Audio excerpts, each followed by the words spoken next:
வணக்கம். யா with PKK in live designs with PKK. இன்றைக்கி இன்னொரு புதிய செய்தியோடு உங்களை நான் பார்க்குறேன். என்ன செய்தி அப்படின்னா, தகுதி. பிரபஞ்சத்துக்கிட்டேருந்து நமக்கு வேணுங்கிறத பெற்றுக்கொள்ள ஒரு தகுதி வேணும். ஓகேங்களா?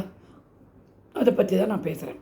இப்போ என்னென்னா, ஒரு கல்யாணம் பண்ணுறோம், பொண்ணை போய் பார்க்குறோம், பொண்ணு வீட்டு சூழ்நிலை பார்க்குறோம், இத்தனை அண்ணன் தம்பி, இந்த பொண்ணு வேலைக்கு போதா, வீட்டில் இருக்கா, பல விஷயங்கள் பொண்ணு பார்க்க நமக்கு பொருத்தமாக இருக்கா, ஜாதக பொருத்தம் இருக்கா, பல விஷயங்கள் எல்லாம் பார்த்து பேசி முடிவெடுக்கிறோம். அப்புறம் தான் கல்யாணம் நடக்குது.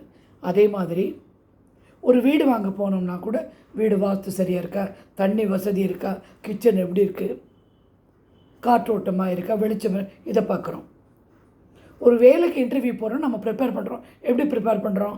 சர்டிஃபிகேட்ஸ் எல்லாம் ஒரிஜினல் எடுத்துக்கிறோம், நமக்கு சான்றிதழ் வேறு எதாவது வந்திருக்கா அதை எடுத்துக்கிறோம், நல்லா ட்ரெஸ் பண்ணிக்கிறோம், என்ன கேள்வி கேட்க போகிறாங்க, என்ன பதில் சொல்கிறோம், அப்படி மென்டலாக ப்ரிப்பேர் ஆகிறோம்.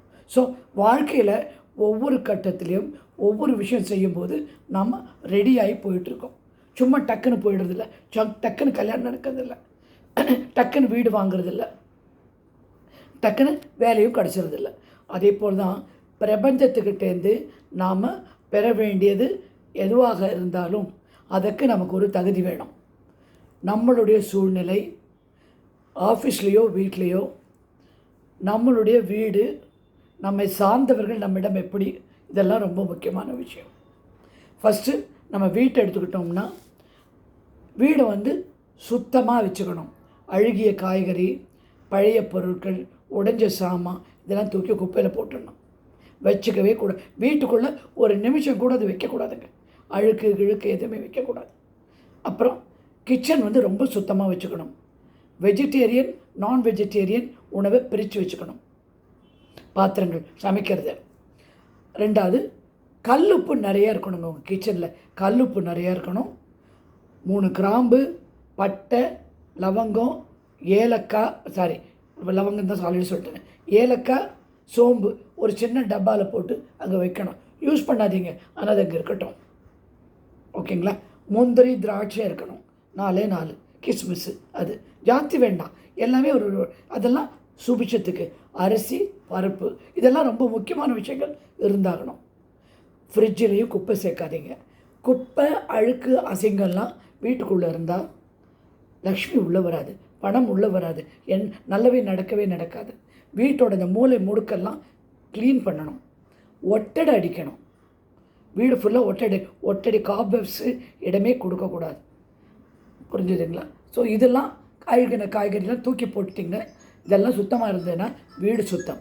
உங்களை சுற்றி இருக்க மனுஷர்கள்ட்ட ஒரு அன்பை காமிக்கணும். நீங்கள் அன்பை காமிச்சு சுமூகமான ஒரு ரிலேஷன்ஷிப் இருந்தால் தான் அந்த வீடு சுபிட்சம் பெறும். அதுக்கப்புறம் நீங்கள் போய் பிரபஞ்சத்தை எனக்கு இது கொடுப்பா அது கொடுப்பா அப்படின்னு கேட்டால் அது தானாக கொடுத்துரும். புரிஞ்சுதுங்களா? ரெண்டாவது, உங்கள் பர்சனாலிட்டி ஆல்சோ. எப்போவுமே மூஞ்சி கழுவி சுத்தமாக, வேர்வை மனம் இல்லாமல் வச்சுக்கணும்.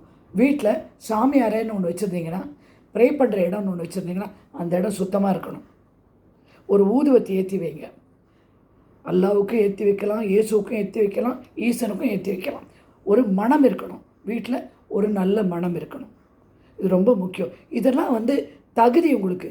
இந்த தகுதி வச்சுட்டு நீங்கள் போய் கேட்டங்கன்னா உடனே அது பிரபஞ்சம் சந்தோஷப்படும்.